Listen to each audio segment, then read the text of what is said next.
नमस्कार दोस्तों, स्वागत है आपका हमारे चैनल अस्त्र अचीवर्स में। आज का हमारा टॉपिक है United Nation convention on corruption. पहले हम इसके पीवाईक्यू देखेंगे, उसके बाद हम पूरा टॉपिक डिस्कस करेंगे।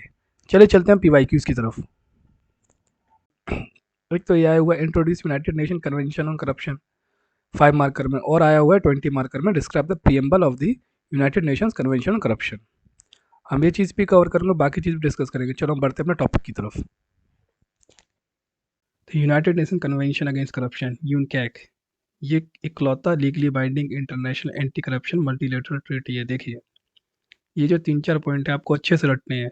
3 नंबर 5 मार्कर डायरेक्ट क्वेश्चन आएंगे और सेम लैंग्वेज और जो सेम वर्डिंग है यही यूज़ करनी है। ये ज़्यादा इफेक्टिव, आपको ज़्यादा मार्क्स भी देके जाएगी। तो चलो हम डिस्कस कर लेते हैं। तो United Nation convention against corruption is the only legally binding international anti corruption multilateral treaty.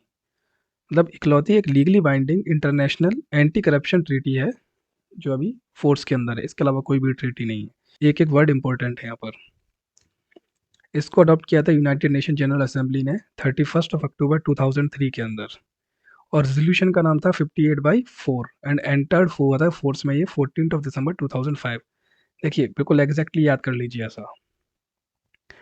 Third point है, इसका जो सेक्रेटरीट है वो वियना के अंदर है, जो कि है UN office on drugs and crime. अब next point, India signed the UK on 9 दिसंबर 2005। इंडिया ने जो साइन किया था United Nation convention anti corruption, ये किया था 9 दिसंबर 2005 में, और इसको रेटिफाई किया था इंडिया ने 9 मई 2011 के अंदर। ये डेट्स भी आपको डायरेक्ट याद रखनी है, इसमें आपको ये हेल्प हो जाएगी। 9th same day, same date है। यूनकैक के अंदर 8 चैप्टर हैं और 71 आर्टिकल्स हैं। ठीक है, अब देखिए ये जो इसके 8 चैप्टर्स हैं ये सारे के सारे इंपॉर्टेंट है, लेकिन सेकंड से लेकर 6 तक मोस्ट इंपॉर्टेंट है। और अभी आप याद मत कीजिए लाइन से, मैं आपको याद कराई दूंगा। ये तो बस आप याद कीजिए। सबसे ऊपर आता है जनरल प्रोविजन, और लास्ट 2 देख लीजिए, mechanism for implementation, final provision. ये पूरे के पूरे लेक्चर में ये 5 पॉइंट बार बार डिस्कस होते रहेंगे। तो चलते हैं हम। अक्टूबर 2023 तक अभी तक 190 पार्टीज़ हैं, ये 185 यूएन मेंबर्स। और ये जो 5 यूएन मेंबर नहीं, अगर आपको याद करना है तो उसकी ट्रिक ये हो सकती है। यूरोपियन यूनियन में अगर करप्शन का टेस्ट करना है तो नए कुक को होली सी से पानी लाकर एक प्लेट में रखना होगा। तो यूरोपियन यूनियन में जो टेस्ट है करप्शन का, उसमें कोई नया कुक होली सी से पानी लेके आएगा और प्लेट के अंदर रखेगा। ठीक है, थोड़ी वियर्ड सी है, लेकिन आप याद कर लेना, याद हो जाएगी ये। अगर हम एलिजिबिलिटी की बात करें तो कोई भी कंट्री और कोई भी रीजनल इकोनॉमिक ऑर्गेनाइजेशन इसका पार्ट बन सकती है। जैसे कि ये यूरोपियन यूनियन बनी हुई है, इसका मतलब इसका पार्ट एशिया नहीं बन सकता है, एपैक भी बन सकता है, सार्क बन सकता है अगर वो जिंदा हो जाए तो। ठीक है, इसमें 8 यूनियन मेंबर ऐसे भी हैं जिन्होंने अभी तक इस कन्वेंशन को रेटिफाई नहीं किया है। आर्टिकल 1 पर जो है स्टेटमेंट ऑफ पर्पस, जो पर्पस है इस कन्वेंशन का, ये आपको याद रखना बिल्कुल एज इट इज़ है। जितना पॉसिबल हो सके एग्जैक्ट वर्डिंग याद रखने की कोशिश कीजिएगा आप। और ज़्यादा हार्ड भी नहीं है, हम लोग अभी डिस्कस करेंगे तो शायद आपको भी यहीं की यहीं याद भी हो जाए। तो इस कन्वेंशन का जो पर्पस है वो है प्रमोट और स्ट्रेंथन करना उन मेजर्स को जो प्रिवेंट और कॉम्बैट करते हो करप्शन को मोर इफेक्टिवली एंड एफिशिएंटली। मतलब हमें उन मेजर्स को प्रमोट भी करना है और सुदृढ़ भी करना है जो कि रोकें करप्शन को और करप्शन से लड़ें more effectively and more efficiently, ज़्यादा सुदृढ़ तरीके से लड़ें। अब देखिए ये प्रमोट जो है तीनों में मिलेगा आपको, आपको ये रट लेना है। तो हमारा जो सबसे पहले पर्पस होगा एंटी करप्शन का, तो हमें रोकना होगा, तो आप कहना प्रिवेंट करना है और फिर से लड़ना होगा। तो सबसे पहला पर्पस हमारा रोकना और लड़ना है, किससे? करप्शन से। अब सेकंड में आता है कि to promote, facilitate and support international cooperation. जब लड़ लिया अपने घर में हमने, प्रिवेंट और कॉम्बैट कर लिया, अब हमको इंटरनेशनल कोऑपरेशन करना है। तो हमें करना है प्रमोट करना है, फैसिलिटेट करना है, सपोर्ट करना है इंटरनेशनल कोऑपरेशन को, और टेक्निकल असिस्टेंस देनी है किसमें? प्रिवेंशन और fight against corruption including asset recovery. देखिए ये जो पार्ट है ना एसेट रिकवरी, ये यूनकैक का सबसे इंपॉर्टेंट पार्ट है। मोस्ट ऑफ दी जो प्रोविजंस हैं इसको बहुत ज़्यादा हाईलाइट करते हैं। अब हमारा थर्ड पर टू प्रमोट, अब हम बात करेंगे लोगों की, क्योंकि दो तो हो गए, एक में हमने लड़ लिया, प्रिवेंट कर लिया, दूसरे में इंटरनेशनल कॉपरेशन कर लिया। अब बंदों को भी तो ठीक करना पड़ेगा। तो फिर आता है to promote integrity, accountability and proper management of public affairs and public property. मतलब हमको इंटीग्रिटी बढ़ानी है, लोगों को अकाउंटेबल करना है, और एक प्रॉपर मैनेजमेंट करनी है पब्लिक अफेयर्स की और पब्लिक प्रॉपर्टी की। हम मतलब हमको मैनेज करना है जितने पब्लिक अफेयर्स हैं, जैसे कि एडमिनिस्ट्रेटिव वर्क है, कोई वर्क है या फिर पब्लिक सर्विसेज है, इन सबको हमको मैनेज करना है और जितनी पब्लिक प्रॉपर्टी है उनको भी मैनेज करना है। अब हम बात करेंगे measures and provision of the convention, मतलब इसमें क्या क्या मेजर्स हैं और उसके क्या क्या प्रोविजन है कन्वेंशन के अंदर। तो जो यूनकैक है वो 5 मेन एरिया कवर करता है, जिसमें कुछ मैंडेटरी भी है, नॉन मैंडेटरी भी है, क्योंकि इनमें सारे के जो 5 के 5 इनमें सारे के सारे प्रोविजन मैंडेटरी नहीं है। कहीं आपको दिखेगा कि it is must to follow some rules, कई जगह दिखेगा केवल लिखा हुआ कंसीडर। तो वर्डिंग्स का काफ़ी खेल है यहाँ पर, हम लोग ध्यान देते जाएंगे जैसे जैसे आगे बढ़ते जाएंगे। देखिए पहला है प्रिवेंटिव मेजर। देखिए जो हमने देखी, मैं आपको बोला था ना रुकने के लिए, वो इसलिए बोला था। देखिए आप इधर preventive measure, criminalisation law, international corporate asset recovery, technical assistant, information exchange, ये सारे यहीं पर आ गए। Preventive measures, criminalisation and law enforcement, international cooperation, asset recovery, technical assistance, information exchange, ये मेजर प्रोविजन है इस कन्वेंशन की। देखिए ये ट्रिक है कैप्टी, लेकिन ये ठीक है, मतलब आप याद कर लेना अगर आपको प्रॉब्लम हो रही है, अदरवाइज को लाइन में याद रखने की कोशिश कीजिए तो आपको सारे के सारे नंबरिंग भी याद हो जाएगी। जैसे PCIAT, PCIAT, PCI बार बार रिपीट कीजिए, आपको याद हो जाएगा। और वहाँ भी आपको याद हो जाएगा कि आपको बस लिखने को अगर चैप्टर से आप जनरल प्रोविजन लिख दोगे ऊपर, बाकी सेम पूरे के पूरे आएंगे, फिर बस mechanism for implementation, then final provision, बस आपको ये लिखना है। ये तो हो गए 5 प्रिवेंटिव मेजर लेने हैं, जो मेजर प्रोविजन है। प्रिवेंटिव मेजर लेने हमको क्रिमिनलाइज और लॉ इन्फोर्स करना है, इंटरनेशनल कोऑपरेशन करना है, एसेट को रिकवर करना है, टेक्निकल असिस्टेंस एंड इन्फॉर्मेशन, ये हम लोग ऊपर डिस्कस कर चुके हैं। अब आते हैं हम, जो हमारे पास थोड़ा एक्स्ट्रा कंटेंट हमने ऐड किया है थोड़ा रिसर्च करके, तो हम उसकी बात करते हैं यहाँ पर। जो ट्रीटी है ये, इसने क्या क्या रिकोगनाइज किया, पहले हम ये देखते हैं। इसने रिकोगनाइज किया है कि प्रिवेंटिव मेजर्स भी चाहिए हमको और प्यूनिटिव मेजर्स भी चाहिए। प्यूनिटिव मेजर्स क्या होते हैं? प्यूनिटिव मेजर्स वो होते हैं जहाँ हम सजा देते हैं लोगों को, तो वो है प्यूनिटिव मेजर्स। तो हमें प्रिवेंट भी करना है करप्शन को, और अगर करप्शन भी करता है तो वो सजा भी देनी है। तो ये ट्रीटी ने दोनों चीज़ रिकोगनाइज की है। अब इसने एड्रेस क्या किया, देखिए ये इसमें ना मेन ट्रीटी में cross border nature of corruption को बहुत ज़्यादा तवज्जो दी गई है। तो उन्होंने क्रॉस बॉर्डर नेचर करप्शन की बात की और बात की इंटरनेशनल कॉपरेशन की, कि जब क्रॉस बॉर्डर करप्शन होगा तो इंटरनेशनल कॉपरेशन पर लेना पड़ेगा ना, अगर हमें करप्शन खत्म करना है तो। और देखिए फिर ये पॉइंट मैंने आपको, असेट रिकवरी एक बहुत इंपॉर्टेंट पॉइंट है। क्रॉस बॉर्डर करप्शन हुआ, इंटरनेशनल कॉपरेशन। अब इंटरनेशनल कॉपरेशन किस लिए हो रहा है? कि करप्शन से जो चीज़ हमारे यहाँ से उनकी कंट्री में हमारे पास वापस तो आनी चाहिए ना। नेक्स्ट आता है UNCAC's goal is to reduce various types of corruption that can occur across country. UNCSC का गोल है उनको रिड्यूस करने हैं, बहुत जितनी भी टाइप से करप्शन होते हैं क्रॉस बॉर्डर, उनको उनको रोकना है। अब वो कौन कौन से हो सकते हैं? जैसे ब्राइबरी हो गया, ठीक है, ट्रेडिंग इन इन्फ्लुएंस, मतलब कोई अपनी पावर दिखा रहा है अपनी इन्फ्लुएंस के थ्रू, किसी से बोले कि आप एक मेरा काम कर दो, तो इन्फ्लुएंस जो शो कर रहा है, ब्राइबरी आप जानते ही हो। अब्यूज़ ऑफ पावर है ही, हमने भी डेफिनेशन पढ़ी थी ट्रांसपेरेंसी इंटरनेशनल की, उसमें भी अब्यूज़ ऑफ पावर ही था। As well as corruption in the private sector, मतलब प्राइवेट सेक्टर में भी इन्होंने बोला है। लेकिन आप एक चीज़ और है, याद रखना, प्राइवेट सेक्टर में मैक्सिमम के प्रोविजन नॉन मैंडेटरी हैं, कंसिडर लिखते हैं लोग। इनका जो मेन फोकस है वो पब्लिक सेक्टर ही है। प्राइवेट सेक्टर में क्या क्या हो सकते हैं करप्शन? जैसे एम्बेजलमेंट हो गया, मतलब किसी आया किसी और की चीज़ के लिए पैसा आपने भेज किसी और के लिए दिया है। मनी लॉन्ड्रिंग हो गया, किसी का ब्लैक मनी है, आपने डिफरेंट डिफरेंट ट्रांजेक्शन करके उसको वाइट मनी में कन्वर्ट कर दिया। अभी आप एक चीज़ याद रखिएगा, जो यूएन क्या है ना, यूएनसीएससी, ये केवल उनको पनिशमेंट नहीं देता जो एक्चुअल मनी लॉन्ड्रिंग करवा रहे हैं या एम्बेजलमेंट करवा रहे हैं। अगर कोई इस प्रोसेस में हेल्प भी करता है ना, तो उसको भी इसने कवर किया हुआ है यूएनसीएससी ने। देखिए जो नोट्स है ना, बहुत ज़्यादा मेहनत से बनाए गए हैं, काफ़ी सोर्सेज से इकट्ठे करके बहुत कंसाइज किए गए हैं, जिससे आपको ज़्यादा प्रॉब्लम ना हो, बहुत ईजिली आपका कवर आ जाए। तो काफ़ी डिमांड भी आ रही थी नोट्स की, तो हम लोगों ने एक टेलीग्राम चैनल बना लिया है, मैं आपको लिंक नीचे दे दूंगा, आप उसको ज्वाइन कर लीजिएगा, तो नोट्स भी आपको प्रोवाइड हो जाएंगे। जो नेक्स्ट गोल है यूएनसीएससी का, वो है उनको स्ट्रेंथन करना, मतलब सुदृढ़ करना किसको? इंटरनेशनल लॉ इन्फोर्समेंट को और जुडिशियल कोऑपरेशन को। अगर आपको मान लो क्रॉस बॉर्डर कोऑपरेशन करना है, तो जो इंटरनेशनल लॉ है वो स्ट्रांग होना बहुत ज़रूरी है, अदरवाइज आप कोऑपरेशन कैसे करोगे, कोऑर्डिनेशन कैसे करोगे? और जुडिशियल कोऑपरेशन होना भी ज़रूरी है, क्योंकि अगर जुडिशियल कोऑपरेशन नहीं होगा, मान लो यहाँ से कोई चीज़ करप्शन हुई, यहाँ से कोई चीज़ बाहर चलेगी, तो वहाँ कैसे न्याय मिलेगा? तो जुडिशियल कोऑपरेशन होना बहुत ज़रूरी है। तो ये भी गोल है यूएनसीएससी का, कि जो इंटरनेशनल लॉ इन्फोर्समेंट और जुडिशियल जो कोऑपरेशन है बिटवीन कंट्रीज, वो बहुत स्ट्रांग हो जाए और एक इफेक्टिव लीगल मैकेनिज्म हो एसेट रिकवरी के लिए। ये की जो हाईलाइट इस कन्वेंशन की, वो एक स्पेसिफिक चैप्टर ही एसेट रिकवरी पे, मैंने बताया था ना आपको, ये जो कन्वेंशन है इस पे एसेट रिकवरी में बहुत ज़्यादा ध्यान दिया गया है। तो इसलिए उन्होंने जो यह दिया, देखिए आप ये दिया ना एसेट रिकवरी, ये उन्होंने कंप्लीट इधर दे दिया, 5th चैप्टर है ये, एक पूरा ही चैप्टर जो कि 5th चैप्टर है इस कन्वेंशन में एसेट रिकवरी को दिया गया है। इतनी ज़्यादा इंपॉर्टेंस है इस प्रोविजन की। अब देखिए, अब आते हैं state parties countries that have ratified the convention are expected to cooperate in criminal. देखिए यहाँ देखिए, एक्सपेक्टेड है, यहाँ क्या बोला है, जो स्टेट पार्टीज हैं जिन्होंने कन्वेंशन रेटिफाई किया है वो एक्सपेक्टेड है कि वो कोऑपरेट करें क्रिमिनल मैटर्स में। मतलब है मैंडेटरी टाइप प्रोविजन है कि आपको क्रिमिनल मैटर्स में तो करना ही करना है कोऑपरेट। लेकिन यहाँ कंसिडर वर्ड का यूज हुआ, कंसिडर असिस्टिंग ईच अदर, मतलब कंसिडर करोगे असिस्ट करने की ईच अदर, किसमें, इन्वेस्टिगेशन करने में और प्रोसीडिंग करने में, किन मैटर्स में, सिविल और एडमिनिस्ट्रेटिव मैटर्स। यहाँ तो मैंडेटरी प्रोविजन हो गया क्रिमिनल मैटर्स में। जब बात आती है सिविल और एडमिनिस्ट्रेटिव मैटर्स की, तो यहाँ कर दिया उन्होंने कंसिडर असिस्टिंग, मतलब नॉन मैंडेटरी प्रोविजन।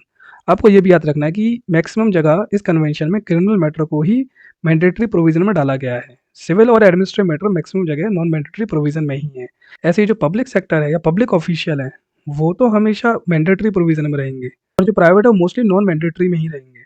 इस कन्वेंशन में सिविल सोसाइटी एनजीओ से ही बोला है कि वो पार्टिसिपेट करे अकाउंटेबिलिटी इंश्योर करने में। देखिए प्रियम्बल जो है इस पे लास्ट ईयर क्वेश्चन आया था, क्वेश्चन आ चुका है, थोड़ा मुश्किल ही है इसका दोबारा क्वेश्चन आना। बट एक चीज़ और है कि ये थोड़ा सा लंबा है और मैक्सिमम इसमें रटना ही है आपको, और रटने के लिए भी काफ़ी कुछ है। ट्रिक बनना almost I think it's impossible हर चीज़ के लिए, क्योंकि अगर आप इतनी ट्रिक बनाओगे तो आप वैसे ही भूल जाओगे। तो जितना मैटर याद रहेगा उतना ठीक है। अभी हम इसको थोड़ी देर में डिस्कस करेंगे प्रियम्बल को। अब हम डिटेल प्रोविजन की बात करेंगे। तो देखिए पहला तो सबसे इंटरेस्टिंग फैक्ट क्या है कि यूएनसीएसी जो है उन्होंने करप्शन अभी तक डिफाइन ही नहीं किया, करप्शन होता क्या है। बट उन्होंने ये बताया है कि ऐसे कौन से ऑफेंसेस हैं जो क्रिमिनल हैं इस कन्वेंशन के अंदर। अब ये जो कन्वेंशन है ये क्या क्या कवर करता है, ये ब्राइबरी करता है cover national foreign public official की, ये प्राइवेट सेक्टर में कवर करता है कि इम्बेजलमेंट हो रही हो मनी की, मनी लॉन्ड्रिंग हो रही हो, कंसीलमेंट हो रही हो, कोई छुपा रहा हो मनी को, कोई डाइवर्ट कर रहा हो, कोई ब्लैक को वाइट कर रहा हो, या ऑब्स्ट्रक्शन कर रहा हो जस्टिस का। अब इसमें से कुछ जो होंगे मैंडेटरी होंगे और कुछ नॉन मैंडेटरी होंगे। तो जो मैंडेटरी हैं वो है bribery of national foreign public official, ठीक है, और ऑब्स्ट्रक्शन ऑफ जस्टिस। अब इसमें ये भी बात की गई है जो करप्शन करते हैं वो लोग कौन है। तो इसमें डिफाइन किया गया पब्लिक ऑफिशियल की, पब्लिक ऑफिशियल कौन होते हैं। तो इन्होंने बोला है public official is anyone who holds a legislative, administrative, executive और जुडिशियल ऑफिस और परफॉर्म्स अ पब्लिक फंक्शन और प्रोवाइड्स अ पब्लिक सर्विस। देखिए हमें ये तो पता है जो लेजिस्लेटिव में होते हैं, एग्जीक्यूटिव में होते हैं, जुडिशियल में होते हैं, एडमिनिस्ट्रेटिव में, पब्लिक ऑफिशियल होते ही होते हैं। अब इन्होंने दो डायमेंशन और ऐड किए हैं। ऐसा कोई भी बंदा जो पब्लिक फंक्शन को करता हो, किसी भी पब्लिक का जो काम होता है उसमें अगर वो इन्वॉल्व है तो वो भी पब्लिक ऑफिशियल के अंदर आता है। और उन्होंने एक ऐड किया है कोई भी पर्सन जो पब्लिक सर्विस प्रोवाइड करता हो, मतलब जो भी पब्लिक को सेवा देता हो किसी भी सेंस में, जैसे सिविल सर्विस होती है वैसी कोई पब्लिक सर्विस अदर हो सकती है, ऐसी कोई भी सर्विस प्रोवाइड करता हो तो वो भी पब्लिक ऑफिशियल के अंदर आएगा। अब हम बात करते हैं प्रिवेंटिव मेजर्स कौन कौन से हैं। इसमें स्टेट पार्टी से बोला गया है आपको ऐसी पॉलिसीज बनानी है जो करप्शन को रोकें, और ऐसी बॉडी और एजेंसी भी बनानी है जो कोऑर्डिनेट करें इसका इम्प्लीमेंटेशन। यहाँ पर इंटरनेशनल कॉपरेशन की बात होती है, क्रॉस बॉर्डर कॉपरेशन की बात होती है, तो यहाँ पर आपको ऐसी एजेंसी भी चाहिए जो कोऑर्डिनेट और ओवरसी कर पाए इसका इम्प्लीमेंटेशन। और फिर इनको ये भी चाहिए कि ये ट्रांसपेरेंट और कम्पिटिटिव पब्लिक प्रोक्योरमेंट सिस्टम रखें। अगर आप प्रोक्योर कर रहे हो तो वो बिल्कुल जो सिस्टम है ट्रांसपेरेंट होना चाहिए, कहीं भी करप्शन होने की गुंजाइश नहीं होनी चाहिए। जैसे हमारा पीडीएस है बहुत करप्शन होता है, लेकिन ये कन्वेंशन कहता है कि आपको ऐसी सिस्टम रखना है जहाँ पर बहुत ज़्यादा ट्रांसपेरेंसी और करप्शन के चांसेस ऑलमोस्ट नल हो। और आपको ट्रांसपेरेंसी अकाउंटेबिलिटी रखनी है मैनेजमेंट ऑफ पब्लिक फाइनेंसेस में। एक मेरिट बेस्ड सिविल सर्विस होनी चाहिए, और एक ऐसा फ्रेमवर्क होना चाहिए जो कि इस चीज़ को सुनिश्चित करे उनके जो इंटरेस्ट हैं और जो प्रिवेंशन ऑफ करप्शन है उनका कन्फ्लिक्ट ना हो, उनकी लड़ाई ना हो, उनका इंटरेस्ट है वो हमेशा अगेंस्ट करप्शन ही रहे। फिर नेक्स्ट आता है enhance transparency in the public administration auditing. Next point है enhance transparency in the public administration auditing. मतलब जो ऑडिट्स होते हैं वो क्लियर और ट्रांसपेरेंट होने चाहिए, सारी मनी सामने होनी चाहिए, जो भी खर्चे हुए हैं उनको क्लियर कट दिखाना चाहिए, और जो अकाउंटिंग स्टैंडर्ड है प्राइवेट सेक्टर में उनको भी आपको बेटर करना है। हमें सुनिश्चित करना है जुडिशरी और प्रोसिक्यूटर्स की इंडिपेंडेंस को। नेक्स्ट पॉइंट है active involvement of civil society. Civil society का एक्टिव इन्वॉल्वमेंट बहुत ज़रूरी है, एनजीओज का बहुत ज़रूरी है, कम्युनिटी बेस्ड ऑर्गेनाइजेशन का पार्टिसिपेशन बहुत ज़रूरी है। किस चीज़ में, प्रिवेंशन और कॉम्बैटिंग करप्शन में, और ऐसे मेजर लेने में जो मनी लॉन्ड्रिंग को रोके। Next provision criminalisation and law enforcement measures. तो इसमें दो तरीके के मेजर होते हैं, एक होता है मैंडेटरी, एक होता है नॉन मैंडेटरी।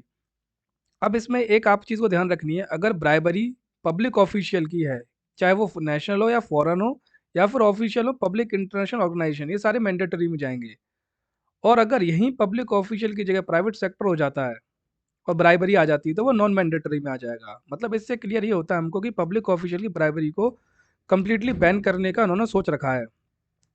अब हम नेक्स्ट एक पॉइंट देखते हैं, जब embezzlement, misappropriation, other diversion of property करे कोई पब्लिक ऑफिशियल, तो वो भी मैंडेटरी प्रोविजन में आएगा। लेकिन अगर एम्बेजलमेंट प्राइवेट सेक्टर करता है तो वो नॉन मैंडेटरी में आता है। इससे तो हम अगर समराइज करें, अगर ब्राइबरी कोई भी पब्लिक ऑफिशियल करता है, फिर वो नेशनल या फॉरेन हो या कोई पब्लिक इंटरेस्ट ऑर्गेनाइजेशन का ऑफिशियल हो, तो वो हमेशा मैंडेटरी में रहेगा। और अगर प्राइवेट सेक्टर ब्राइबरी और एम्बेजलमेंट करता है, वो नॉन मैंडेटरी प्रोविजन में है। अब जो एक और इसमें आपको याद रखना, वो ऑब्स्ट्रक्शन ऑफ जस्टिस, फिर वो प्राइवेट करे या पब्लिक करे, अगर आप ऑब्स्ट्रक्ट करो जस्टिस का करप्शन को लेकर, तो आपको मैंडेटरी क्रिमिनलाइजेशन दी जाएगी। एक चीज़ और है जो बहुत ज़्यादा काउंटर इंट्यूटिव है, वो है जैसे पब्लिक ऑफिशियल अगर अपना अब्यूज करते हैं फंक्शन का, तो वो भी किस में है, नॉन मैंडेटरी में। अब जैसे हमने ट्रांसपेरेंसी इंटरनेशनल की डेफिनेशन पढ़ी थी, उसमें तो हमने यही बोला था, corruption is the abuse of interested power for private gain. अब आप ये देखिए, इन्होंने इस जगह नॉन मैंडेटरी प्रोविजन में डाल दिया अब्यूज ऑफ फंक्शंस। इसी जगह ट्रेडिंग इन इन्फ्लुएंस है कि अपनी पावर के थ्रू अगर कहीं करप्शन कर रहे हैं तो भी इन्होंने नॉन मैंडेटरी में डाला हुआ है। और illicit enrichment by public official, मतलब पैसा कितना भी इकट्ठा कर लो, उनसे इनको कोई ज़्यादा मतलब है नहीं, वो भी इन्होंने नॉन मैंडेटरी में डाला हुआ है। तो ये 3 पॉइंट आप याद रखिए पब्लिक ऑफिशियल के बारे में, यही आपको कंफ्यूज कर सकते हैं, तो उनको जरा ध्यान से। प्रोविजन के अंदर ये भी बोला गया है कि जितनी भी स्टेट पार्टीज हैं उनको साथ आना चाहिए इन्फोर्समेंट करने के लिए और प्रोसिक्यूशन करने के लिए करप्शन से रिलेटेड जो भी मैटर है। और विसल ब्लोअर और विटनेस का प्रोटेक्शन भी इनकी जिम्मेदारी बनती है करप्शन केसेस के अंदर। और उनको अलग अलग रेमेडीज ढूंढनी है करप्शन की, जैसे कि freezing asset, compensating victims and confiscation of property भी इसके अंदर इंक्लूड हो सकता है। अब हम बात करेंगे इंटरनेशनल कॉपरेशन की। तो इसमें ये मैंडेटरी है कि जो स्टेट पार्टीज हैं उनको एक दूसरे को क्रॉस बॉर्डर क्रिमिनल मैटर्स में 100% असिस्ट करना है एक दूसरे को, और कॉपरेशन करना है एक दूसरे का। किसमें, prevention, investigation and the prosecution of offenders. आपको प्रिवेंट करना, इन्वेस्टिगेट करना, प्रोसिक्यूट भी करना है ऑफेंडर्स को। और ये इंक्लूड करता है गैदरिंग एंड ट्रांसफरिंग एविडेंस, मतलब एक कंट्री को ट्रांसफर करने हैं एविडेंस गैदर करके दूसरी कंट्री को, जिससे कोई कोर्ट में यूज कर सके। Countries are also required to undertake measure which will support a tracing, freezing, seizure and confiscation of the proceeds of corruption. Countries को वो मेजर भी लेने हैं जो कि ट्रेस कर सकें करप्शन को, अगर मिलता है तो उसको फ्रीज कर सकें, फ्रीज करने के बाद उसको सीजर कर सकें, उसको जब्त कर सकें, जो भी करप्शन का प्रोसीड है उसको। Next, cooperation criminal matters mandatory. देखो बोला था क्रिमिनल मैटर्स में सारी कोऑपरेशन मैंडेटरी है, और सिविल और एडमिनिस्ट्रेटिव मैटर में एक कंसीडर की जाती है। अब आते हैं एसेट रिकवरी पे। ये फंडामेंटल प्रिंसिपल है कन्वेंशन का, और ये इन्वॉल्व करता है कि जितना भी करप्शन हुआ है इस कंट्री से दूसरी कंट्री में जो गया है उसको वापस लाना चाहिए सोर्स कंट्री के अंदर। और एक ये कोर ऑब्जेक्टिव है इस कन्वेंशन का। और स्टेट पार्टीज को ज़रूरी है कि वो एक दूसरे को वाइडस्ट कोऑपरेशन करें और असिस्ट करें इस मैटर के अंदर। अब जो यूएनसीएससी प्रोविजन है वो एक फ्रेमवर्क भी ले करता है कंट्रीज़ के लिए, जिससे कि वो जो उसके सिविल और क्रिमिनल लॉ है उनको अडेप्ट कर सकें जो कन्वेंशन के जो प्रोविजन है उसके अकॉर्डिंग, और फैसिलिटेट कर सकें किसको, ट्रेसिंग को, फ्रीजिंग को, फॉरफिटिंग को, और एसेट रिकवरी को, जो ये करप्ट एक्टिविटीज़ के थ्रू की गई हैं। और अगर कोई स्टेट ओनरशिप प्रूव कर देता है उस एसेट की, तो वो इजीली रिकवर कर सकता है उस फंड को या फिर उस एसेट को दूसरी कंट्री से जिस जगह करप्शन होगा वो एसेट गया था। तो ये काफ़ी अच्छा प्रोविज़न है इस कन्वेंशन का। अब कुछ केसेस में क्या होता है, फंड क्या डायरेक्टली रिटर्न हो जाते हैं इंडिविजुअल विक्टिम्स को, अगर वो क्लियरली प्रूव कर सके जो ये फंड है वो उनके हैं, तो डायरेक्टली जो इस कन्वेंशन के थ्रू आप उनको फंड वापस दे सकते हो। अब जो चैप्टर का जो लास्ट पॉइंट है जो हमको अभी डिस्कस करना है वो technical assistance and information exchange. जो टेक्निकल असिस्टेंस है, कंट्रीज होती हैं जो थोड़ी कमज़ोर होती है उसको सपोर्ट करता है किस चीज़ के अंदर, ट्रेनिंग करने के लिए, उनको ह्यूमन रिसोर्स देता है रिसर्च करने के लिए, और इन्फॉर्मेशन की जाती है। जो डेवलप कंट्रीज, जो डेवलपिंग कंट्रीज हैं, थोड़ी कमज़ोर कंट्रीज हैं, उनको हेल्प करती हैं इस कन्वेंशन के कंप्लायंस के लिए। ये जो कन्वेंशन है इनकरेज करता है ट्रेनिंग कि जो आपको पर्सन को ट्रेनिंग देनी है किसके लिए, प्रिवेंट और कॉम्बैट करना है करप्शन, और जैसे अलग अलग टॉपिक्स हैं, जैसे इन्वेस्टिगेटिव मेथड हो गए, किस तरीके से आपको इन्वेस्टिगेशन करनी है, किस तरीके से प्लान करना है, आपको डेवलप करना है एंटी करप्शन पॉलिसीज़ को, किस तरीके से रिक्वेस्ट आपको बनानी है, किस फॉर्मेट में बनानी है, अगर आपको म्यूचुअल लीगल असिस्टेंस चाहिए, मतलब एक दूसरे से आपको लीगल असिस्टेंस चाहिए, तो किस तरीके से आपको रिक्वेस्ट को प्रिपेयर करना है, कैसे पब्लिक फाइनेंस को आपको मैनेज करना है, और किस तरीके से जो आपके विक्टिम हैं और जो विटनेस है क्रिमिनल केसेस में उनको प्रोटेक्ट करना है। जैसे विसिल ब्लोअर्स होगा जिनकी जान पे खतरा रहता है, तो उसका भी कोई ना कोई एक फ्रेमवर्क होना चाहिए जिसके थ्रू आप उसको बचा सको, तो वो भी इस कन्वेंशन के अंदर कवर है। अब जो स्टेट पार्टीज हैं वो अपनी कैपेसिटी के अकॉर्डिंग टेक्निकल असिस्टेंस प्रोवाइड करती है अदर्स को, जितनी उनकी क्षमता है उसके अकॉर्डिंग दूसरी कंट्रीज को वो हेल्प करती हैं, और स्पेशली करती हैं हेल्प इसको डेवलपिंग कंट्रीज़ को। कंसिडर करना चाहिए एक दूसरे को हेल्प करने के लिए, जब वो एवेल्यूट करती हैं कि कितना ज़्यादा सही, कितने सही डायरेक्शन में वो लोग जा रहे हैं, तो एक दूसरे की हेल्प करना एक दूसरे को ज़रूरी, क्योंकि जब आप कंपेयर करोगे तभी तो आपको पता लगेगा आप कितने बेटर हो और कितने अच्छे हो। और उनको स्टडी करनी चाहिए क्या फॉर्म्स हैं करप्शन के, क्या कॉजेज़ हैं करप्शन के, और करप्शन से कितनी क्षति पहुँचती है किसी भी स्पेसिफिक कॉन्टेक्स्ट में। अगर किसी एक पर्टिकुलर इंस्टांस में अगर कुछ होता है तो उस जगह कितना ज़्यादा करप्शन के अलग-अलग डायमेंशन ओपन होते हैं। जिससे ये क्या हम लोग बेटर स्ट्रेटजी और एक्शन प्लान को डेवलप कर पाएँ करप्शन से लड़ने के लिए। देखिए ये तो हमारे खत्म हो गए मेजर एंड प्रिवेंटिव मेजर। अब देखिए हमने क्या कवर कर लिया, हमने कवर कर लिया, एक तो हमने इंट्रोडक्शन ऊपर का सारा कवर कर लिया, फिर नेक्स्ट हमने जितने मेजर है प्रिवेंशन जो मेजर्स है वो कवर कर लिए। अब हमारा रहते हैं दो चीज़, एक प्रियम्बल रहता है हमारा और एक हमारा रहता है, देखिए ये कर लिए मेजर कन्वेंशन कवर्स, एक हमारा रहता है मेजर और एक रहता है स्ट्रक्चर ऑफ द यूएनसीएसी। तो हम अभी स्ट्रक्चर डिस्कस कर लेते हैं तो हमारा टॉपिक ऑलमोस्ट कवर हो जाएगा। देखिए यहाँ पर है सीओएसपी। सीओएसपी के अंदर वो सारे मेंबर्स आते हैं जिन्होंने कन्वेंशन रेटिफाई कर रखा है, और वही जो मेन पॉलिसी मेकिंग बॉडी है इस कन्वेंशन की, वही सारी पॉलिसीज भी बनाएंगे। मतलब जितने भी मेंबर्स जिन्होंने रेटिफाई किया वो सारे बैठते हैं एक साथ और फिर पॉलिसी बनाते हैं।